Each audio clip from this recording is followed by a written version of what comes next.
Tu peux le chanter encore fort, Yeshua, une fois. Encore une fois, Yeshua, peuple de Dieu. On peut chanter ensemble avec le groupe de musique, s'il vous plaît. Merci Jésus. Yeshua.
Oui, le bonheur et la grâce m'accompagneront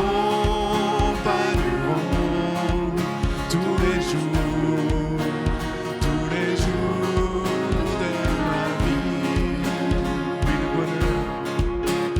Oui, le bonheur et la grâce m'accompagneront tous les jours de ma vie. Oui, le bonheur et la grâce m'accompagneront tous les jours de ma vie. Oui, le bonheur et la grâce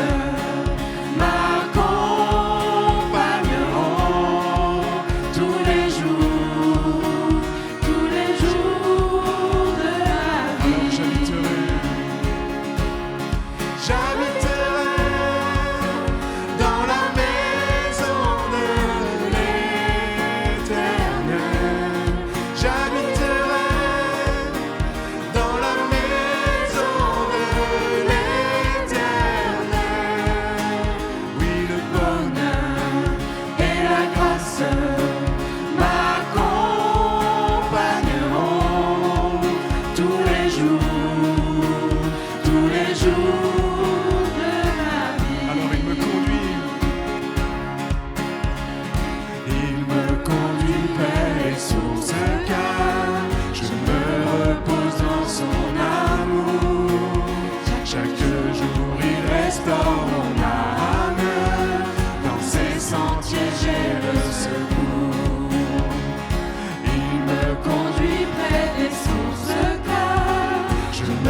jours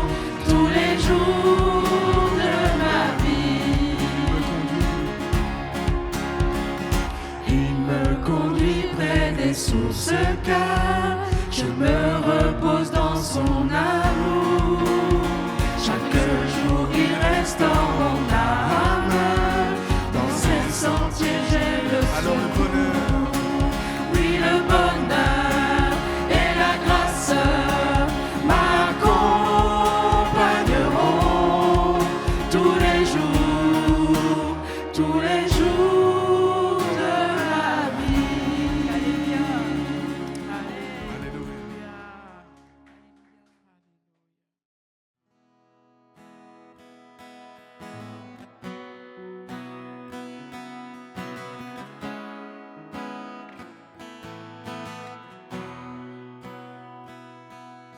Seigneur, à quel autre irions-nous qu'à toi? Tu as les paroles de la vie éternelle. Nous avons cru. Et nous avons cru, et nous avons connu que tu es le Christ, le Fils du Dieu vivant. Et nous avons cru,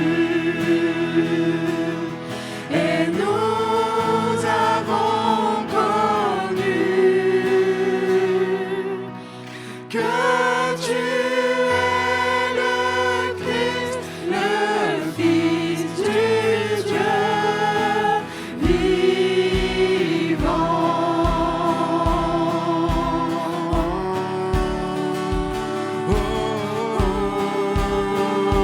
Seigneur, à quel autre? Seigneur, à quel autre irions-nous qu'à toi? Tu as les paroles de la vie éternelle. Et nous avons cru, et nous avons connu que tu es le Christ, le Fils du Dieu vivant. Et nous avons cru, et nous avons connu que tu es le Christ, le Fils du Dieu vivant. Par ce qu'il vit, je n'ai rien à craindre. Ce qu'il vit, Je n'ai rien à craindre. les lendemains sont assurés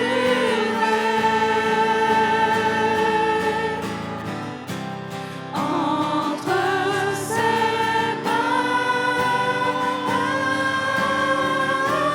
il tient ma vie. Pour ce temps et l'éternité, je sais qu'il vit.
Viens briser nos chaînes, détruis notre orgueil.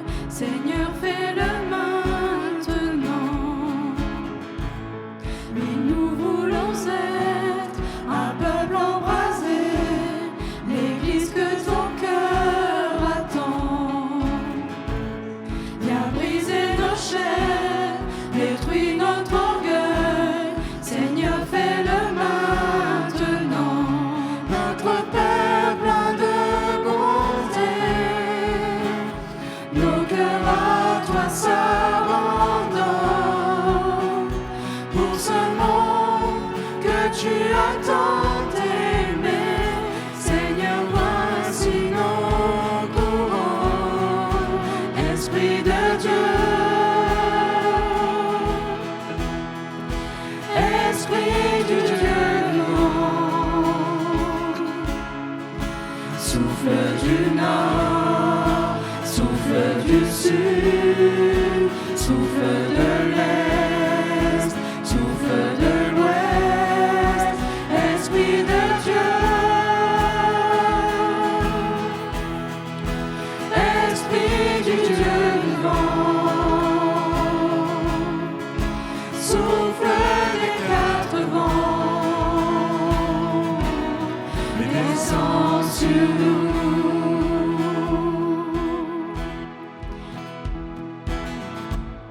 Envoie ta puissance en nous les témoins d'un royaume qui se répand. Fais brûler nos cœurs au sein des ténèbres comme un phare dans l'océan. Envoie ta puissance en nous les témoins d'un royaume qui se répand. Fais brûler nos cœurs au sein des ténèbres comme un phare dans l'océan. Notre Père plein de bonté, de cœur tendresse et de grâce, pour ce monde que tu as tant aimé, fais briller sur nous ta grâce, Esprit de Dieu, Esprit du Dieu vivant, souffle du nord, souffle du sud, souffle de l'est, souffle de l'ouest, Esprit de Dieu, Esprit du Dieu vivant, souffle des quatre vents, et descends sur nous. ton règne vienne, que ton règne vienne, Ta volonté soit faite sur la terre comme au ciel, sur la terre comme au ciel. Que ton règne vienne, ta volonté soit faite sur la terre comme au ciel, sur la terre comme au ciel.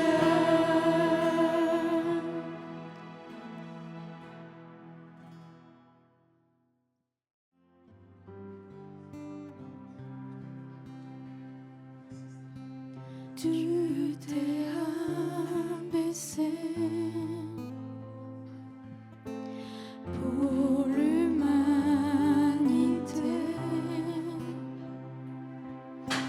Tu fus humilié et abandonné. Ta mort est ma vie.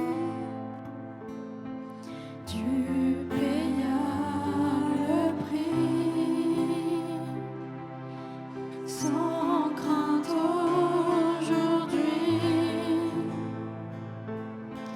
Mon âme s'écrie,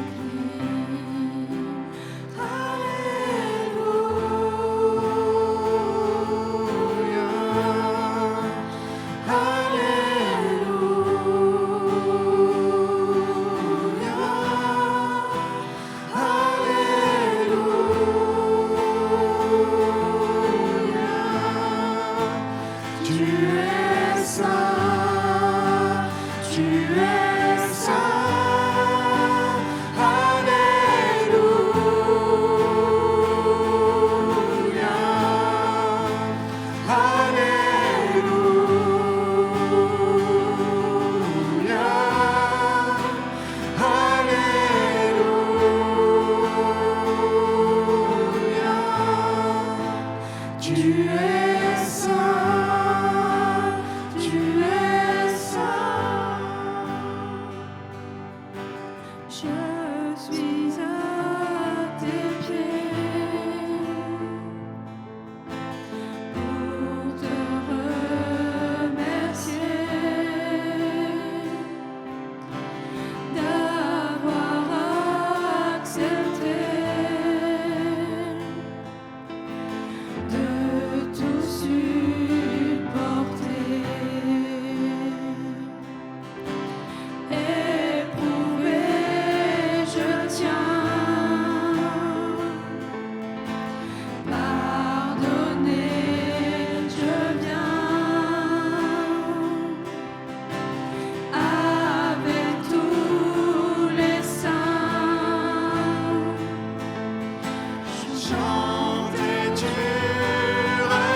On va voyager un petit peu ce matin, mais vous allez voir, c'est le Seigneur conduit toutes choses quand même, vous allez voir.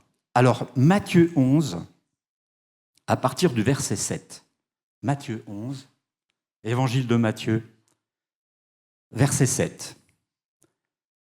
Comme il s'en allait, Jésus se mit à dire à la foule, au sujet de Jean, « Qu'êtes-vous allé voir au désert? Un roseau agité par le vent? Mais qu'êtes-vous allé voir? un homme vêtu d'habits précieux. Voici, ceux qui portent des habits précieux sont dans les maisons des rois. Qu'êtes-vous donc allés voir? Un prophète?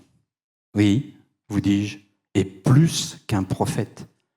Car c'est celui dont il est écrit, « Voici, j'envoie mon messager devant ta face pour préparer ton chemin devant toi. » Je vous le dis en vérité, parmi ceux qui sont nés de femmes, il n'en a point paru de plus grand que Jean-Baptiste. Cependant, le plus petit dans le royaume des cieux est plus grand que lui. Amen. 3 fois, Jésus pose une question, comme avec Pierre.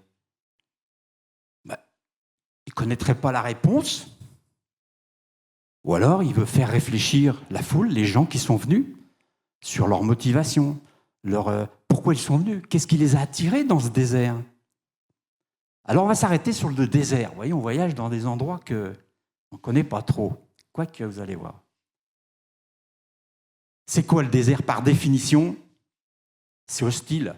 C'est vraiment une hostilité extérieure. La sécheresse maximum, il y a à peine 2 habitants au kilomètre carré quand c'est habité. Donc le désert, c'est vraiment l'isolement. On est tout seul, on est perdu, on est abandonné, on est hors du temps même. Mais là où il n'y a rien, il y a quand même des raisons négatives de ne pas s'y rendre, quand même. Parce que, en plus, il y aurait des scorpions, des serpents, une chaleur insoutenable. Pour ceux qui connaissent, il paraît que c'est insoutenable si on n'a pas l'habitude. Et il n'y a que du sable. Et en plus, il y en a plein les yeux, quoi. C'est vraiment pas un endroit où on aimerait aller. Mais vous savez, petite note, c'est que ce désert-là, souvent, ce n'est pas le milieu qui nous entoure. L'hostilité où nous sommes en péril extérieurement, où on subit, on endure des épreuves, c'est pas toujours ça. Il est un désert pire. Lequel? Quand il est intérieur. La sécheresse du cœur, le désert intérieur. Et je repensais des fois des témoignages de grandes stars, adulées, etc., mais connues mondialement, qui vivaient ce désert intérieur. Ils se sentaient seuls, isolés. Donc c'est pas la foule, c'est pas ceux qui nous entourent qui vont combler ce vide, ce désert. Parce que quand tout est perdu, quand on se sent vraiment, on ne voit aucun secours à l'horizon. Et aujourd'hui, encore, c'est vrai, vous le savez, on va dans le désert. Alors on peut y aller de deux façons. Je ne parle pas du moyen de locomotion. On peut y aller involontairement. On se retrouve dans le désert. On n'a pas trop choisi. On y est. Vous savez, toute cette foule-là, elle s'est assemblée dans un lieu désert. Dans un lieu désert, il n'y avait rien, parce que Jésus était là. Pourquoi? Elle a soif. Elle a besoin d'être désaltérée. Elle court après des choses qui la nourrissent, qui l'aident à vivre. Et pour la majorité de nos contemporains, la vie, elle est difficile. Et même pour certains, très difficile. Il faut lutter, il faut résister. Il faut qu'ils survivent dans un environnement spirituellement, bien sûr, où leur terre est desséchée, craquelée. Alors, ce n'est pas à cause des 50 degrés à supporter, mais leur moral, il est dans les chaussettes. Leur avenir, il est moche. Il n'y a rien qui va. Tout est hostile. Alors, ceux qui s'y retrouvent dans ce désert-là, c'est des fois par mauvais choix, des fois par pas de bol, ça peut arriver, ou à cause de la maladie, ils ont subi des guerres, des dépressions, il y a tout un tas de choses qui peuvent qu'on se retrouve dans le désert. On peut s'y perdre aussi par négligence ou inattention, on s'est perdu, on a quitté le bon chemin, la bonne route. Alors, j'insiste quand même sur le fait d'être dans le désert, c'est souvent synonyme, on est dépouillé, on est mis à nu, ou on est éloigné, on est rejeté du milieu du monde où on évoluait. On est dans un grand dénuement physique ou et spirituel, et plus grave. et même mentale. Hein, on ne sait plus où on en est. C'est comme si on était dans le centre-ville, un centre-ville mondain, ça ne se passait pas trop mal, et puis un beau jour, on se retrouve au fond du Larzac, dans la vallée de la misère. Tiens, entre parenthèses, vous savez qu'il y a la vallée de la misère dans les Ardennes, elle existe. Je ne suis jamais allé, mais j'ai vu la pancarte. Et là, la misère, tout manque. C'est comme on était sur un rouage d'horlogerie. On était bien inclus. Et puis, un jour, on se retrouve comme une balayure. On est inutile. On ne sert plus à rien. On ne sert plus à rien. J'insiste, le pire désert, c'est quoi? C'est l'absence de Dieu et de son influence dans la vie de sa créature. Si Dieu n'influence pas, n'a pas d'interaction avec sa créature, il y a un vide. Il est là, mais pourquoi? Y a-t-il un Dieu? Ben oui, mais il veut interagir. Il veut être là où tu as besoin de lui. La deuxième cause, pourquoi on est dans le désert, parce que, tout simplement, on y est allé, on a choisi d'y aller. Alors pourquoi on est allé dans le désert? Alors, des fois on a fui une situation, il y en a même qui sont allés dans le désert pour mourir, bon. On a voulu s'isoler, on a voulu, quand même pas faire du tourisme, c'est pas possible ça. On ne fait pas du tourisme dans le désert, si. Il paraît que ça existe. On va faire un petit tour, voir comment c'est. Mais on ne veut pas s'y établir, en tout cas. Hein. On y va par curiosité, mais on ne veut pas y rester. Ou alors, on est un scientifique. Bon, ça, c'est une autre affaire. Je ne pense quand même pas qu'on est allé dans le désert pour le conquérir. Il n'y a rien. Ça serait insensé qu'on ne va pas conquérir rien. Hein. Alors, volontairement veut dire y aller par choix. On n'a rien à y gagner, mais on y est allé. Peut-être par désœuvrement aussi. Et la foule, elle est attirée dans ce désert, dans ce lieu où il n'y a rien, par une espérance. Une espérance qui est manifestée par cette oasis que représente Jean-Baptiste. Ils se disent, là, il y a quelque chose à voir, là, j'ai soif, là, je vais être désaltéré. C'est pour ça qu'ils y vont dans le désert. Et vous savez, dans le désert, là, on se rend compte de tout ce qui nous manque, l'essentiel. Tout le superflu, il y en a plein, hein, il n'y en a pas. L'essentiel, le vital, la source d'eau vive qui nous maintient et nous motive et nous ravigore. Alors on voit que le désert attire ces gens. C'est un peu comme l'aimant attire une limaille, la limaille. En physique, la limaille, elle est attirée par un aimant. Tout le monde a vu ça à l'école. Hein. À l'origine, la limaille de fer, c'est toujours la même matière, mais c'est de la limaille. C'est de la limaille. Parce que la vie, elle rabote, hein, elle use. Vous savez, l'oxydation du métal, à l'exposer aux intempéries, ça ronge, ça grignote, ça détruit le métal. Et tôt ou tard, à cause de cette usure de la vie, on est comme de la limaille, on se sent un peu comme de la limaille, rejeté, réduit à peu. Vous savez ce que c'est que de la limaille, hein, je l'ai un peu évoqué. Ben, c'est vraiment, j'insiste, les débris des chutes d'usinage qui ont été rabotées, arrachées par la machine. Elle ôte tout ce qu'elle rejette, poubelle, pour façonner à son idée une pièce souvent identique aux autres. La machine a fait ça en série, des milliers de pièces, c'était toutes les mêmes. Et la limaille, hop, poubelle. Alors, la foule, c'est vrai, c'est une accumulation d'individus. C'est une accumulation d'individus, cette foule. C'est des gens mis côte à côte, ça fait une foule. Et on ne différencie plus les individus. La valeur de chacun, elle est noyée dans l'uniformité. Peut-être par le manque de choisir, personnellement. Alors chacun a suivi le mouvement, quoi. Les modes, la nouveauté, les influences, pour ne pas être rejeté, pour ne pas dire, toi, tu ne sers à rien. On avait peut-être vécu ça, certains dans les écoles le savent.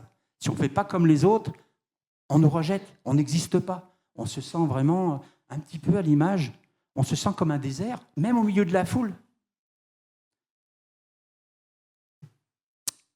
Psaume 63, verset 1 nous dit « Tu es mon Dieu, je te cherche. Mon âme a soif de toi. Mon corps, même mon corps soupire après toi sur cette terre desséchée. Il n'y a rien de bon sans la présence de Dieu dans sa vie. On est dans le désert. Et la terre est desséchée. Je me pose la question, mais est-ce que mon âme a soif de Dieu? Est-ce qu'elle sait où se désaltérer? Est-ce qu'elle veut se désaltérer? Vous voyez, ça c'est une petite réflexion que je me suis faite. Et ça s'avère, le fait de chercher, c'est quand même constructif. Quand on voit Luc 11, verset 11, qui cherche, trouve. Vous connaissez ça? Qui cherche, trouve. Frappez, on vous ouvrira.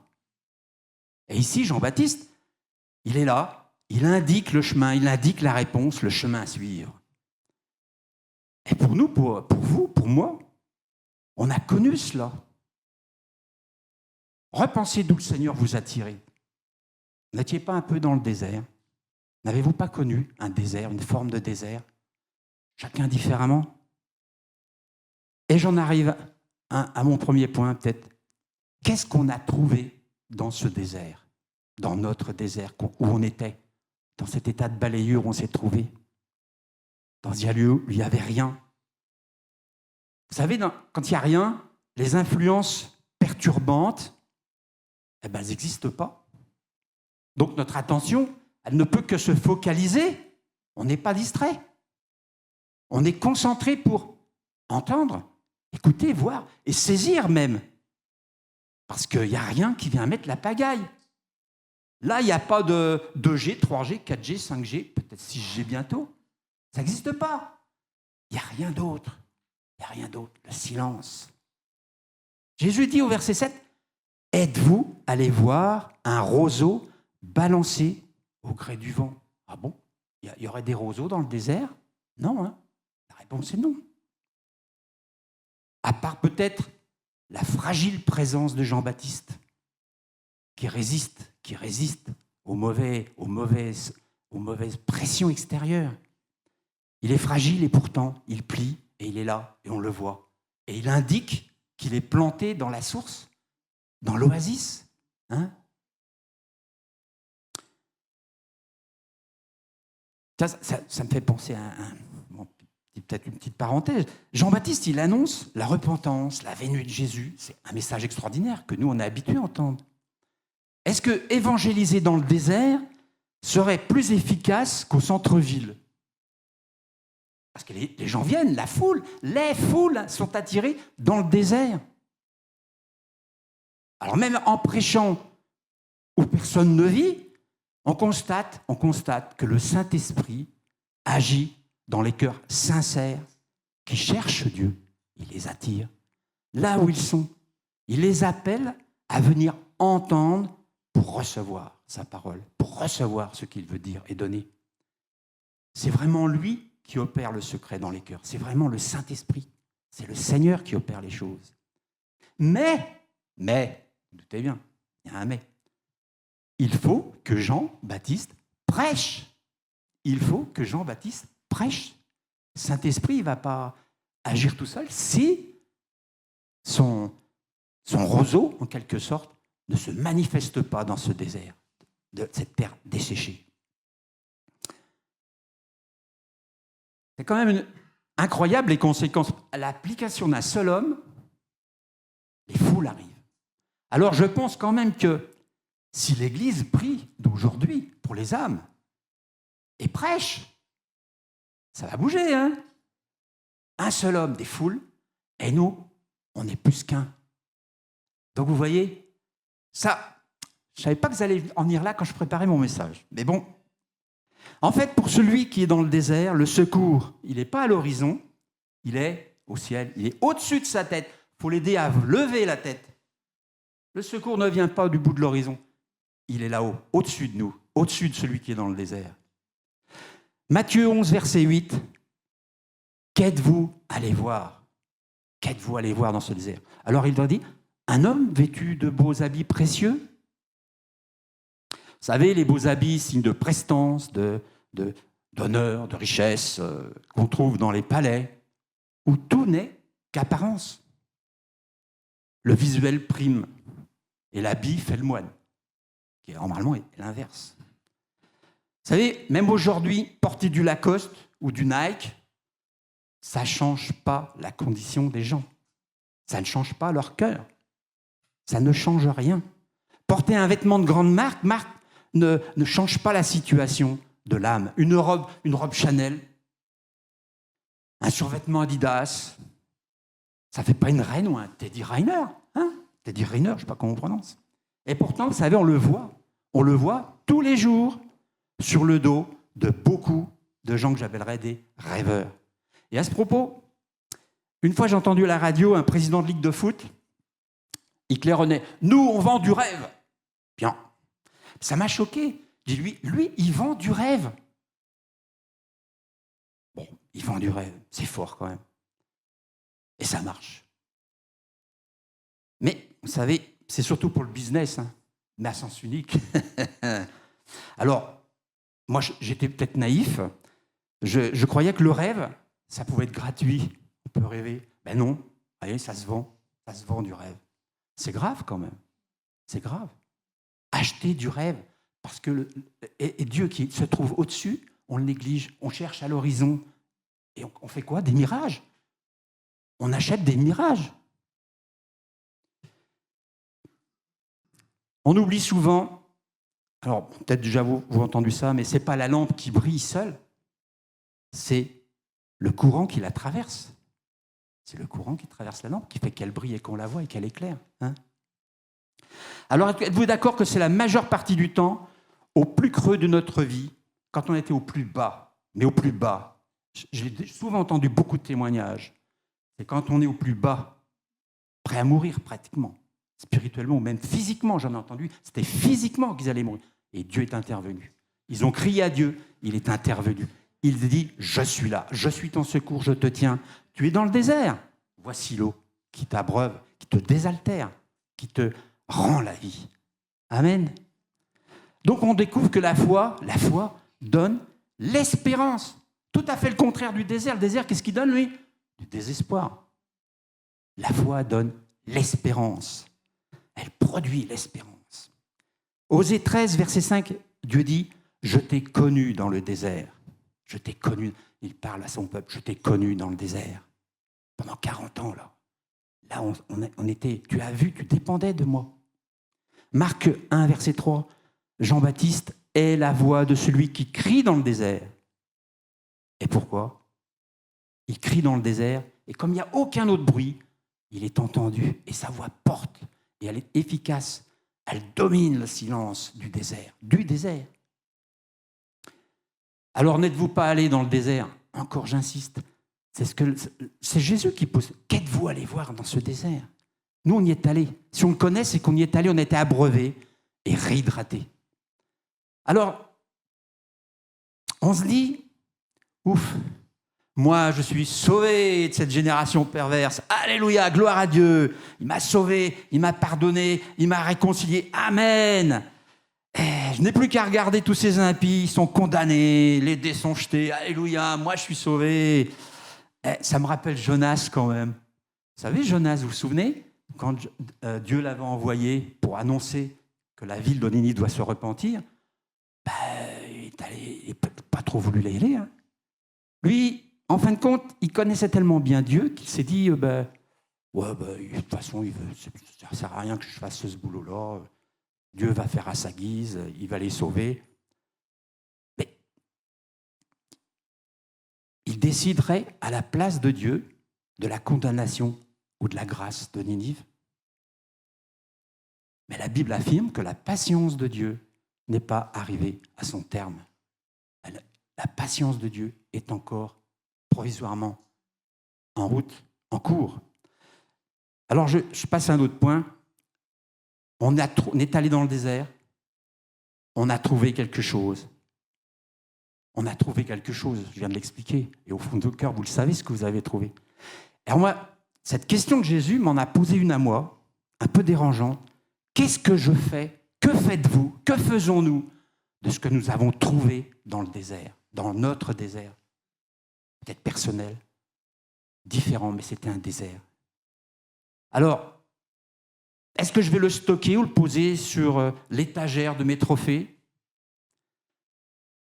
qu'est-ce qu'on fait d'une bonne nouvelle? Hein? Ouais, on l'annonce. L'évangile salvateur nous a été transmis, il nous a été annoncé pour être propagé, pour courir sur les toits. Courir sur les toits. Formidable, ça. Nous n'avons pas reçu une récompense personnelle et attitrée, comme un gâteau au nombre de parts limité. Vous savez, l'histoire des 144 000 élus ou des trucs comme ça. Non, je n'attaque personne, mais non. D'ailleurs, ce matin, on a entendu, on n'a eu aucune récompense. On a été graciés. Graciés. C'est un mot magnifique, ça, la grâce. Je me souviens, j'en ai parlé déjà une fois, l'image me revient de ces lépreux à la porte de Samarie qui étaient assiégés. Ils étaient dans la famine. Et puis il y a ces lépreux à la porte qui, eux, trouvent que l'ennemi est parti. Et alors, ils découvrent la délivrance après la fuite des assaillants. Ils se rassasient, et ils entassent, ils font des provisions. Ouais, nous on est sauvés, ouais, nous c'est bon. Des richesses inestimables même qu'ils empilent.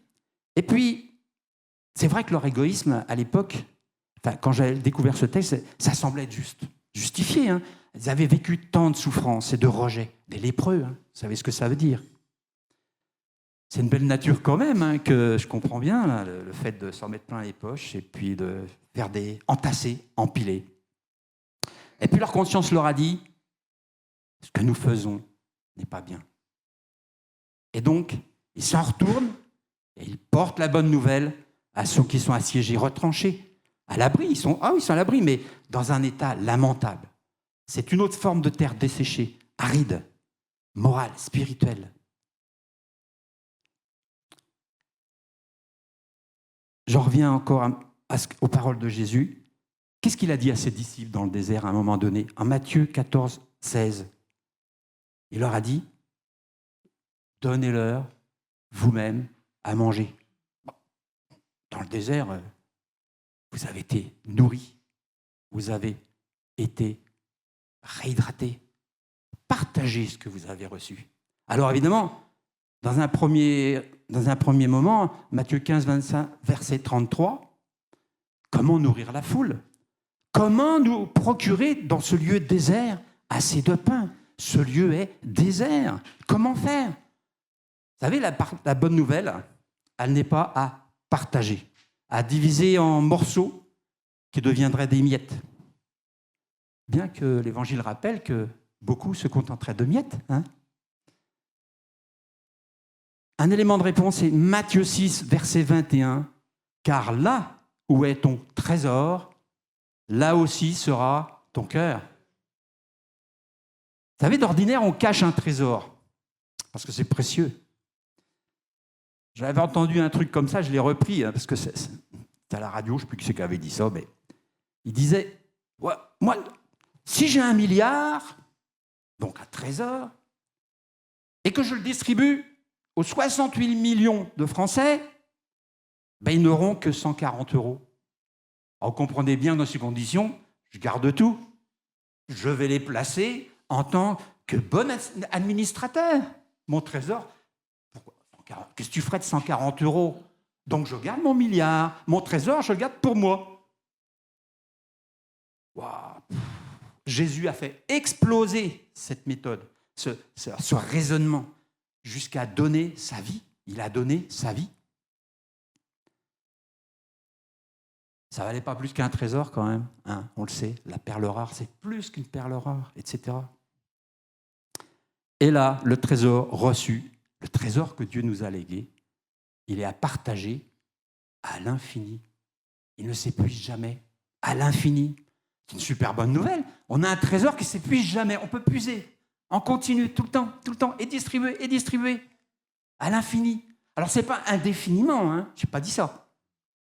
C'est comme les promos, vous savez, il y a toujours une date. Seulement là, on ne la connaît pas, la date. Quand ça s'arrêtera, voilà. La bonne nouvelle reste entière, complète, toujours d'actualité et triomphante de richesse pour celui qui l'accepte. Est-ce que je peux rappeler, pour celui qui ne saurait pas, ce que c'est que ce trésor? Est-ce que Alors, je le rappelle, au cas où, il n'y a pas de taux de change possible, c'est gratuit.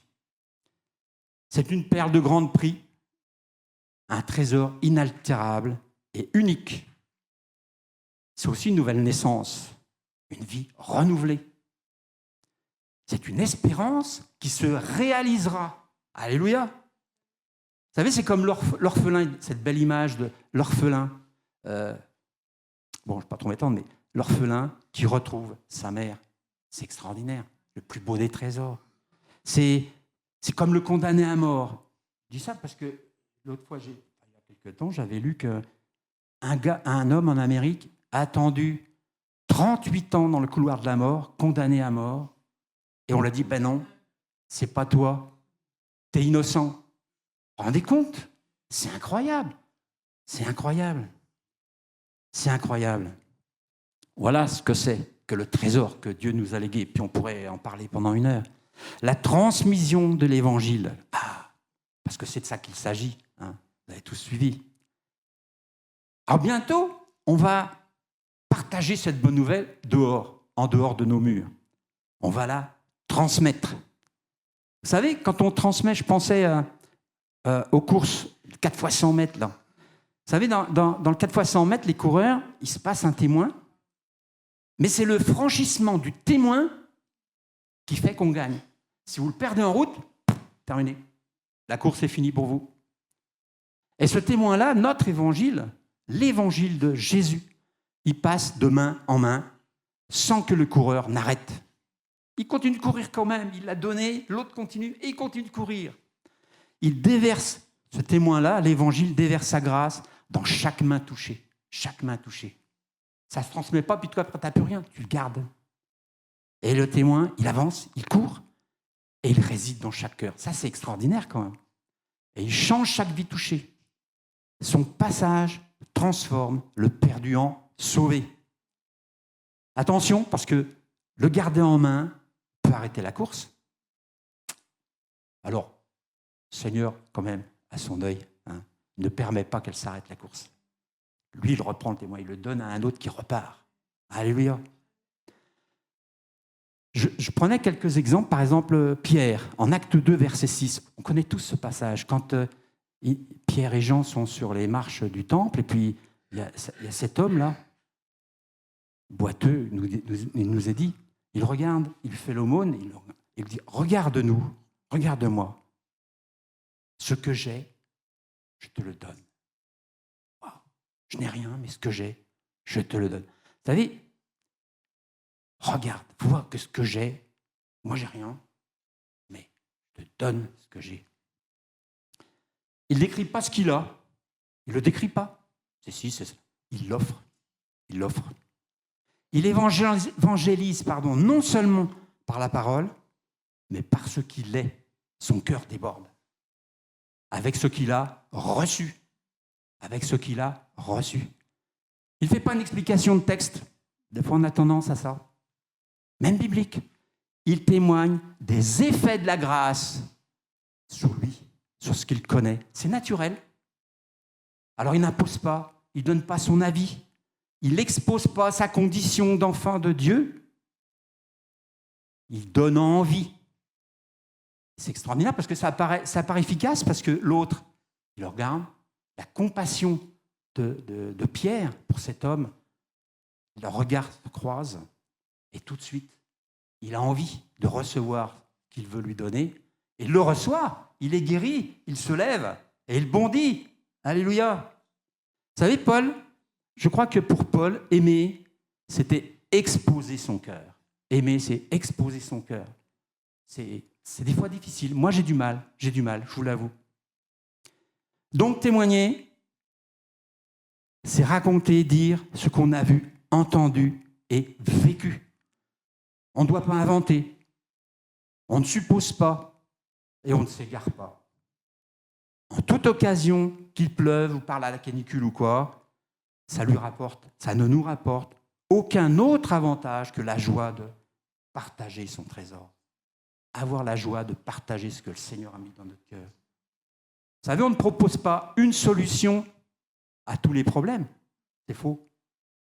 On donne envie de recevoir la solution à tous les problèmes. Vous êtes dans le désert, vous pouvez expliquer tout ce que vous voulez. C'est la solution. L'oasis, l'eau qui revigore, qui rend la vie. Regarde-moi, regarde-nous.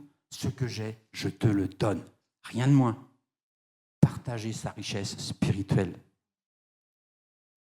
Paul aussi, il est un témoin remarquable et remarqué. Les adversités, il en a connu, lui, plus que de raison. Il s'est même frotté à toutes les circonstances. Genre, encore une parenthèse, tant pis. Il y a eu un fameux Tertulle, ça a été un excellent orateur, un genre d'avocat, un baveux, moi je dirais, rompu à l'exercice de la manipulation que les religieux avaient emporté avec eux pour solliciter et accuser. Il l'avait sollicité pour accuser Paul devant le gouverneur romain. On retrouve ça en Actes 24. L'esprit du monde, il est encore comme ça.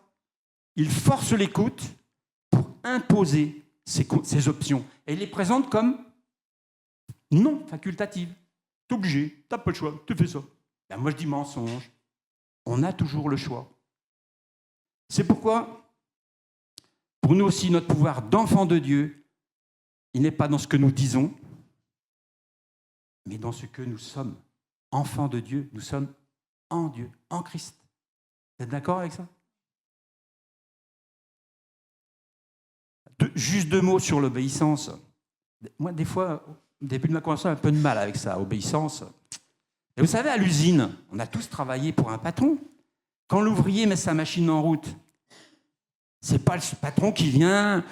s'il te plaît, aurais-tu l'obligeance et l'amabilité de bien vouloir exercer une pression sur le bouton adéquat afin de mettre ta machine en route et produire quelques pièces qui me... Blablabla. Non, on ne pose pas de questions. Pas de discussion stérile avec le patron. On doit faire un boulot, on le fait. Et l'ouvrier dans la moisson, il a choisi son occupation. Nous avons choisi notre occupation, notre travail. Et le maître de la moisson qui nous a appelés et accueillis, nous a enrôlés. Ok, viens, je t'accueille, je t'enrôle. Tu veux bosser? Vas-y, mon gars, vas-y. Et on ne doit pas être tenté de rester là. Là, c'est-à-dire au pied de notre machine, et puis attendre que le patron vienne nous dire oui, blablabla. Bla, bla, bla. On ne doit pas se laisser bercer par la voix du Seigneur. Parce que s'il veut qu'on entre dans ce repos, c'est pas pour dormir. Amen. Moi, ça m'a un peu bousculé, tout ce que je vous dis là. Et je ne savais pas que j'allais vous dire ça ce matin. Je ne savais pas. Alors, comment ne pas réagir, c'est-à-dire répondre quand il nous visite et nous appelle, nous parle? Souvenons-nous que le désert nous a permis d'entendre sa voix et de trouver notre voix. L'évangile ne s'arrête pas parce qu'on l'a entendu et accepté. Il doit courir sur les toits. Alors, petite parenthèse, encore, excusez-moi, il y en a. Comme chacun le sait, il y a des ministères, des gens mieux armés que d'autres, plus aguerris spirituellement. Il y a même des spécialistes de ceci, de cela. Et tant mieux, alléluia. Mais qu'ont-ils à la base de différents? Nous sommes tous enfants de Dieu. Quelle différence y a-t-il entre toi, moi, Éric, Martin, Pierre, Jacques, Étienne, je ne sais pas, moi. Alors, je l'ai déjà faite celle-là, mais je la redis, ça ne m'avait plu. La différence qu'il y a, c'est une seule lettre, le T et le M, toi, moi, c'est tout. Mais aux yeux de Dieu, c'est pareil. Il ne voit aucune différence entre le pauvre, le riche, le cultivé, l'analphabète. Aucune, c'est pareil. Il a appelé les pêcheurs de poissons. Il a appelé des érudits. Il a appelé des collecteurs d'impôts. Il a appelé des gens de mauvaise vie. On l'a tous lu, ça. Parce que son sang a coulé pour tous. Pour tous. Tous ceux qui se sont trouvés dans le désert, ils avaient une porte de sortie. Le secours me vient de Dieu. Aucun concours de sélection n'a été posé, car Dieu nous voit tous sous le même regard. Que ce soit licencié de Sciences Po ou de chez Stellantis à Villesmeuse, c'est pareil. Dieu nous voit avec le même amour. Le sang de l'agneau a la même efficacité pour tous. Alors, tout ça pour vous dire qu'il faut qu'on ne soit pas tenté d'avoir un regard un peu naïf de gamin qui dirait, ou un regard charnel, N'écoutons pas ce certain discours susurré par le menteur qui dit « C'est bon, t'es arrivé. T'inquiète, toi, t'es sauvé. C'est bon maintenant, pose-toi. Laisse faire les plus forts. Tu sais pas, toi, laisse faire les autres. » Bon, on va laisser faire Jean-Baptiste. Il l'a fait une fois, c'est bon. Nous, on ne fait rien. L'avantage, vous savez, des bénéficiaires de ces ministères, pour moi, ce sont des ouvreurs, des stimulateurs ou des stimulants, des exemples du possible, des pointes de flèche auxquelles on s'attache pour suivre la trace. Ils ne sont pas exceptionnels, hein, je ne crois pas. Je ne crois pas. Ils sont des disciples, vrais, c'est tout, sincères, décidés, qui répondent présents à « Qui enverrai-je » ? Voilà ce que je voulais dire. Combien de personnages bibliques étaient formés avant l'appel ? Combien de spécialistes étaient préparés avant d'entrer dans leur service ? Alors, Abraham ? Non. Moïse ? Non. David ? Non. Pierre ? Non. Paul ? Qui ? Aucun. Tous sont passés par un désert. Tous. Et Dieu les a formés. Alors, dans ma poche, ça va, j'ai pas le témoin de l'évangile. Si j'ai le bâton de l'évangile, il faut que je le sorte. Hein. Vous savez, bon, je ne voudrais pas être trop long, mais j'insiste lourdement parce que il faut que notre cœur s'exprime. Il faut qu'on arrive à passer outre la tête. Moi, je pense beaucoup, mais le cœur, il doit parler avant. Il doit s'exprimer avant. Et le cœur, l'évangile est dans notre cœur. On a un trésor dans le cœur. Hein. C'est de l'abondance du cœur que la bouche parle. Matthieu 12, 24. On ne veut pas être des plombiers sans le savoir. Vous savez ce qu'il fait le plombier ? Il colmate toutes les fuites. Attends, il faut qu'il y ait des fuites. Au contraire, on va ouvrir le robinet de l'évangile. Hein ?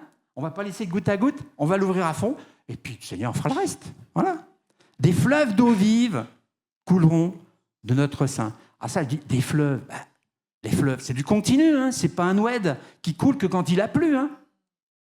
On continue. Et puis si la rivière, elle abreuve la vallée, eh ben, elle s'abreuve, elle prend naissance au glacier. Mais le glacier, il subit la neige qui l'enrichit, qui lui donne force, puissance, vitalité. Tout vient de Dieu, vient du ciel. Hein. Donner ce que l'on reçoit. C'est vrai que ce n'est pas facile. Moïse ne savait pas parler, David il gardait des moutons, Pierre il jetait les filets. L'amour de Dieu, son pardon, l'offrande de Christ, ça vaut le coup quand même. Hein. On ne va pas choisir non plus notre témoin à transmettre, notre petit truc. Non, on dit simplement ce qu'on est capable. Il y a tellement d'emballages, il y a tellement de possibilités pour présenter notre témoin qu'on connaît, qu'on a dans la main.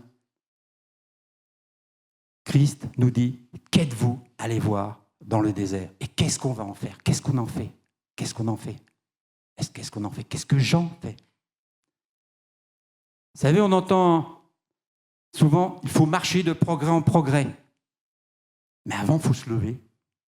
C'est évident, mon cher Watson, n'est-ce pas ? Mais si on est inscrit sur la liste, sur le livre de vie, à l'appel de notre nom, on va se lever. Alors, c'est vrai que des fois, on est un peu fatigué, on se fatigue. Un coup de pompe, hein, je dirais, c'est pas que pour les pneus. Hein. Un coup de pompe, ça, paf, on est fatigué. Alors, on va se rasseoir. On va se rasseoir, parce que j'ai un certain âge, je vais me rasseoir. Aux autres de le faire. Ça me met mal à l'aise quand même, cette histoire. Parce que se rasseoir, si c'est dans les lieux célestes, c'est bien, ok.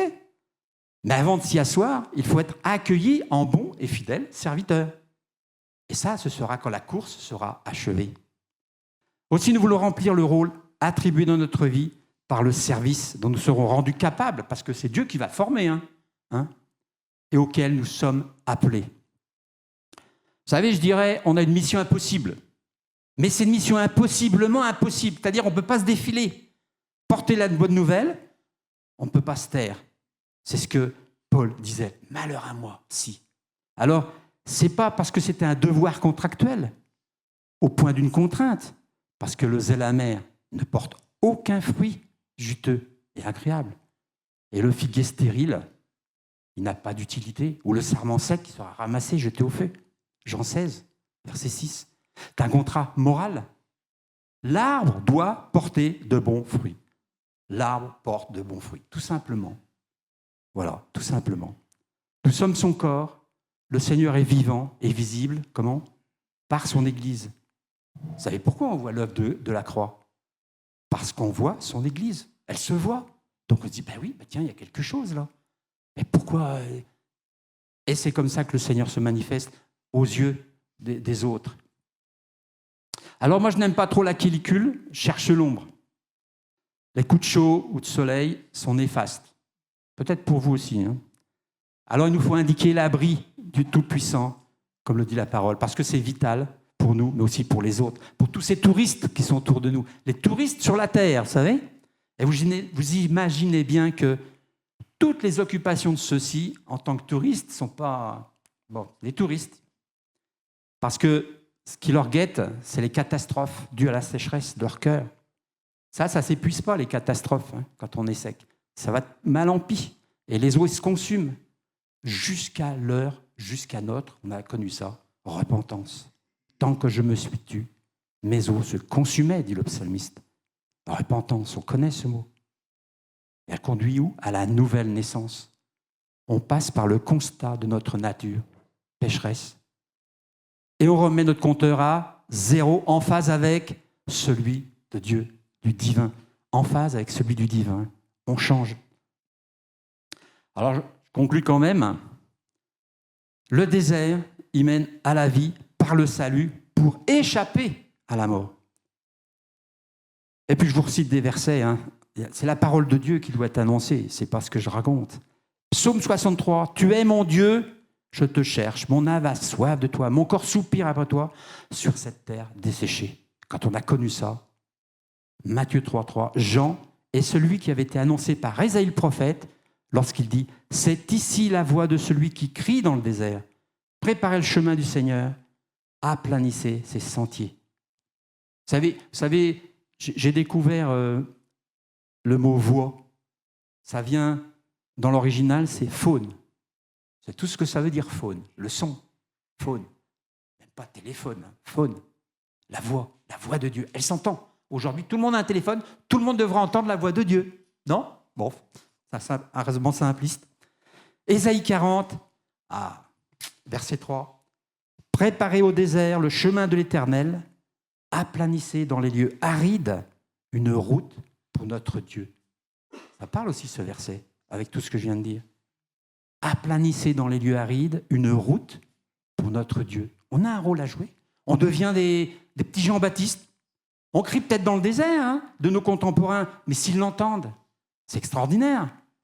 Ils sont entassés dans les villes peut-être, mais ils sont comme des limailles, ce que je disais tout à l'heure. Pour tous ceux qui se considèrent comme de la limaille, une voie d'espérance. Une voie d'espérance. Jean a accompli la prophétie. Nous, on en a bénéficié de cette annonce, parce qu'elle s'est colportée. Elle s'est colportée. Alors on doit aussi balayer dans le désert pour révéler, entretenir le chemin en quelque sorte, afin qu'il reste visible, accessible et mène à Dieu. Nous avons apprécié à sa juste valeur notre solitude de chrétiens parmi le monde, et on a dit, avec le Seigneur, et lui-même, c'est lui-même qui nous dit « Je t'ai connu dans le désert, une terre aride ». Le peuple avait 40 ans et Dieu l'a côtoyé pendant 40 ans dans le désert pour en sortir. Jean-Baptiste annonce la repentance, la venue de Christ. Et Jésus, qu'est-ce qu'il faisait souvent ? Il se retirait souvent à l'écart, dans un lieu où il était seul. Non pour fuir le tumulte et tous ces gens qui le pressaient. Ce n'était pas ça, en fin de compte. Mais pour être et rester en communion, en relation étroite et constante avec son Père. Entendre, écouter sa voix, garder sa relation. Alors Jésus, il nous appelle un petit peu à faire pareil. Là, on va se rendre dans une autre forme de désert. Ce n'est pas le même. Quitter le bruit, l'influence du monde, l'agitation, la concurrence des hommes. Un moment de calme où on écoute Dieu, sans influence ni perturbation. Ne sommes-nous pas appelés à être saints, mis à part du monde, Sortons de la foule. Nous sommes sortis de la foule, je pense. Nous sommes enfants de Dieu, nous ne sommes plus dans la foule auquel Dieu s'adressait. Mais ça résonne toujours dans notre cœur, dans notre tête, ce qu'il a dit à la foule. Alors, je suis tombé sur une citation de Dixon Edwards Host. C'était un directeur de la mission intérieure de Chine qui a succédé à Hudson Taylor, le fondateur de l'époque. Et à un moment donné, il était abandonné. Il était tout seul. Et à tel point qu'il disait « Et maintenant, je n'ai plus personne. » Plus personne. Il était vraiment dans un désert, malgré ses responsabilités importantes. « Je n'ai plus personne. » Mais après, il disait « Sauf Dieu. » Vous voyez, il était dans le désert, mais Dieu était là. Dieu le fortifiait. Donc, se trouver bon gré, mal gré dans le désert, c'est là qu'il y a la bénédiction de Dieu, parce qu'il s'y trouve et il répond. Si toutefois on le cherche et on l'attend. C'est incroyable quand même. La source d'eau vive est dans le désert. Incroyable, incroyable. Méditez cette question, cette réflexion, et reprenez ce que le Seigneur Jésus dit à chacun de nous, personnellement, à la foule, mais à chaque individu que nous sommes, même enfants de Dieu. Qu'êtes-vous allé voir dans le désert? Parce qu'on y est allé, on a trouvé. Qu'est-ce qu'on fait? Et alors, qu'est-ce qu'on fait?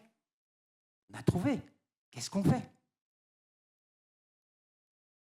Question, je vous laisse.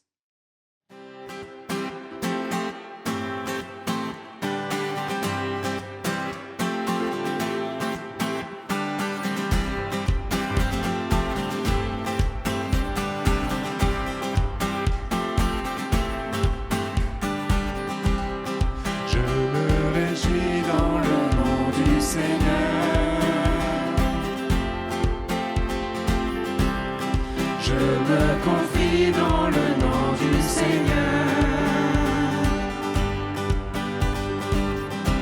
Je lève les mains dans le nom du Seigneur. Je danse de joie dans le nom du Seigneur. Je célébrerai le nom de celui que mon cœur aime. Lui, je bénirai le nom de mon Sauveur.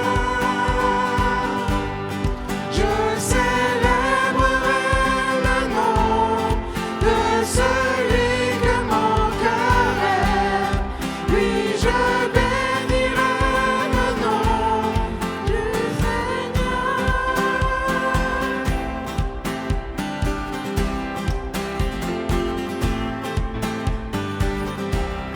Je me réjouis dans le nom du Seigneur. Je me confie dans le nom du Seigneur. Et j'élève les mains. Lève